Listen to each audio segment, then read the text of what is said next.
Rift Ascension, c'est un jeu d'exploration ouvert à tout le monde, dans lequel on va incarner un personnage qui va explorer librement ce monde afin d'aller récupérer des bribes de l'histoire de son peuple. Donc le monde se compose d'un archipel de falaises escarpées, perdu au milieu de l'océan. Et pour ce faire, il aura la possibilité d'escalader des falaises ou bien de se déplacer librement grâce à son planeur. Alors pour ce qui est des points forts de notre jeu, Rift Ascension, tout d'abord il y a la liberté. C'est quelque chose qu'on voulait dès le début, c'était offrir une liberté de mouvement et dans son exploration aux joueurs qui est quasi totale. Donc le joueur peut aller partout, le joueur peut tout escalader, il peut planer partout, il n'y a pas de limite, il n'y a aucune contrainte réelle qui ont été mises dans le jeu. Et le joueur peut décider d'aller où il veut, quand il veut, il n'y a pas d'ordre donné à l'exploration.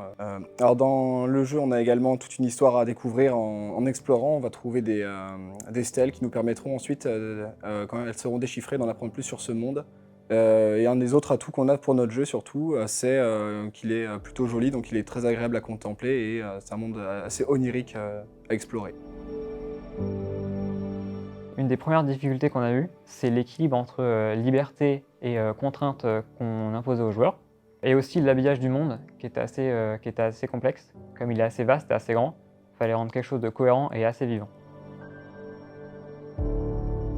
D'un point de vue technique, on a eu à se confronter à un environnement extrêmement varié en termes de surface à escalader et de géométrie sur lesquelles le personnage devait pouvoir évoluer.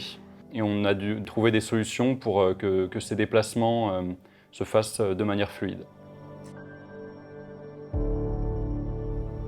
Si on devait décrire notre jeu en 3 mots, on dirait liberté, exploration et surtout contemplation.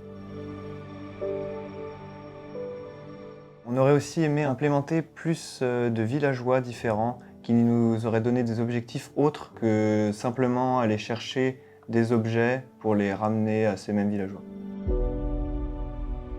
On aurait également voulu rajouter des cinématiques pour renforcer la mise en scène de notre jeu.